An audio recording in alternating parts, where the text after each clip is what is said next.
Hello दोस्तों, आज इस वीडियो में बात करते हैं मंगल पांडे के बारे में। मंगल पांडे जो एक 1857 के ब्रिटिश संग्राम में उन्होंने भाग लिया था और उसका नेतृत्व किया था। मंगल पांडे एक भारतीय सैनिक थे जिन्होंने 1857 के भारतीय विद्रोह की घटना में महत्वपूर्ण भूमिका निभाई थी, जिसके परिणाम स्वरूप ईस्ट इंडिया कंपनी का विघटन हुआ और भारत सरकार अधिनियम 1858 के माध्यम से ब्रिटिश राज की शुरुआत हुई।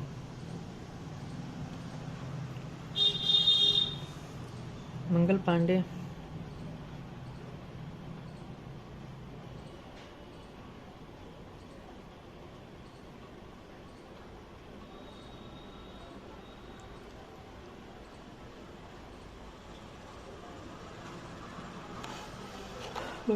एक बहुत ही बड़े क्रांतिकारी थे।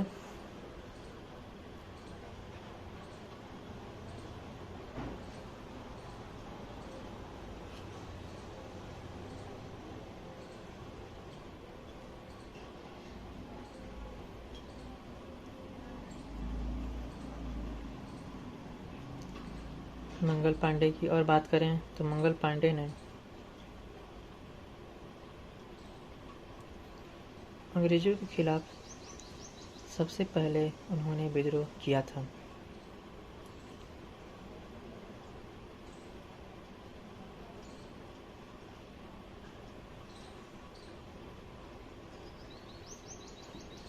वो बंगाल नेटिव फैक्ट्री की 34वीं रेजिमेंट में सिपाही थे। 1984 में भारत गणराज्य ने उनकी स्मृति में एक डाक टिकट जारी किया। उनके जीवन और कार्य को कई भारतीय सिनेमाई प्रस्तुतियों में भी चित्रित किया गया। मंगल पांडे का जन्म नगवा नामक गांव में हुआ था, जो बलिया जिले के ऊपरी हिस्से में स्थित है, जो उत्तर प्रदेश में स्थित है। मंगल पांडे 1849 में बंगाल आर्मी में शामिल हुए थे और मार्च 1857 में वह 34वीं बंगाल नेटिव इन्फेंट्री की 5वीं कंपनी में एक निजी सैनिक सिपाही थे। 29 मार्च 1857 की दोपहर को बैरकपुर में तैनात 34वीं बंगाल नेटिव इन्फेंट्री के एजुटेंट लेफ्टिनेंट बाग को सूचना मिली कि उनकी रेजिमेंट के कई लोग उत्तेजित अवस्था में हैं। इसके अलावा उन्हें यह भी बताया गया कि उनमें से एक मंगल पांडे एक भरी हुई बंदूक से लैस होकर परेड ग्राउंड के पास रेजिमेंट के गार्ड रूम के सामने चहलकदमी कर रहा था, लोगों से विद्रोह करने का आह्वान कर रहा था और धमकी दे रहा था कि जो भी पहला यूरोपीय उसे दिखेगा उसे गोली मार देगा। बात की जांच में गवाही में दर्ज किया गया कि पांडे सिपाहियों के बीच अशांति से परेशान और मादक भांग के नशे में था। उन्होंने अपने हथियार उठाए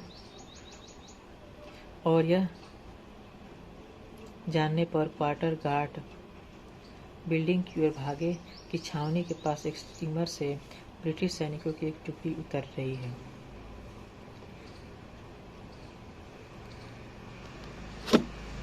बॉब ने तुरंत हथियार बंद होकर घोड़े पर सवार होकर सीमा की ओर दौड़ लगा दी। पांडे ने स्टेशन की तोप के पीछे से पोजीशन ली, जो 34वें क्वार्टर गार्ड के सामने थी। फिर वहां से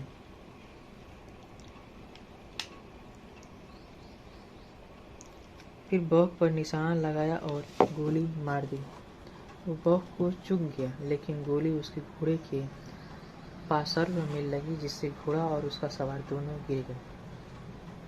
बॉब ने जल्दी से खुद को छुड़ाया और अपनी एक पिस्तौल पकड़कर पांडे की ओर बढ़ा और गोली चला दी।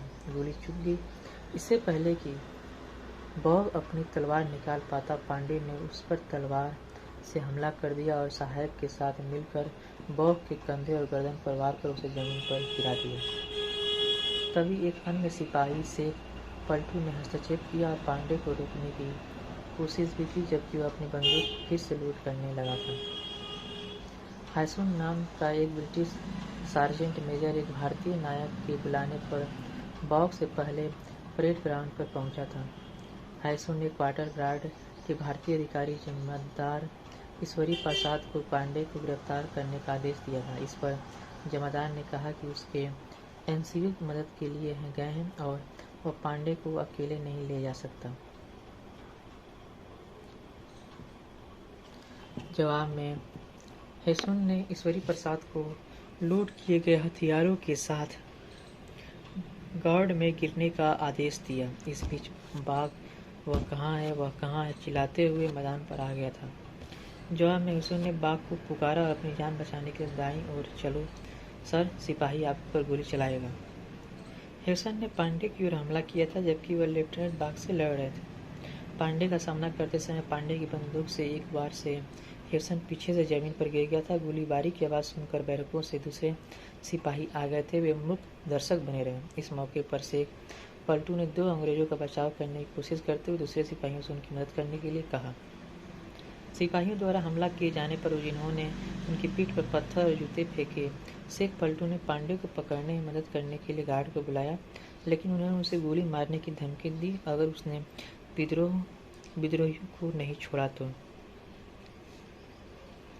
क्वार्टर गार्ड के कुछ सिपाही आगे बढ़े और दोनों गिरे हुए अधिकारियों पर हमला किया। फिर उन्होंने शेख पलटू को धमकाया और उसे पांडे को छोड़ने का आदेश दिया।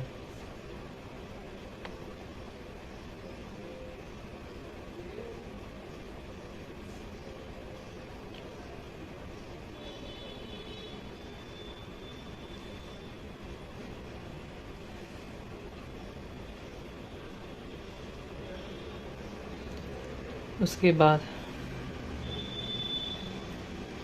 जिसे वह व्यर्थ ही रोकने की कोशिश कर रहा था। हालांकि पलटू ने पांडे को तब तक पकड़ रखा जब तक कि बाघ और सार्जेंट मेजर उठ नहीं गए।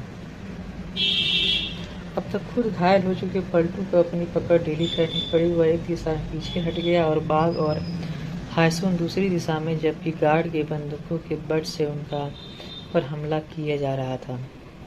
इस बीच घटना की रिपोर्ट गैरिसन के commanding officer major general John Bennet Hearsey को दे दी गई थी, जो फिर अपने 2 अधिकारी बेटों के साथ क्वार्टर गार्ड की ओर भागे। अब दोपहर हो चुकी थी और बैरकपुर ब्रिगेड का हिस्सा बनने वाली एक अन्य रेजिमेंट 43वीं BNI के ऑफ ड्यूटी सिपाही परेड ग्राउंड पर भीड़ में शामिल हुए थे। जब सभी निहत्थे थे, हर्सी ने सामान्य विद्रोह की संभावना देखी और ब्रिटिश सैनिकों को गवर्नर जनरल के निवास पर इकट्ठा होने का आदेश भेजा। 34वीं BNI के बेल ऑफ आर्म्स में अराजक दृश्य को देखते हुए हर्सी गार्ड के पास गया और अपनी पिस्तौल निकाली और उन्हें मंगल पांडे को पकड़कर अपना कर्तव्य निभाने का आदेश दिया। जनरल ने अवज्ञा करने के वाले पहले व्यक्ति को गोली मारने की धमकी दी।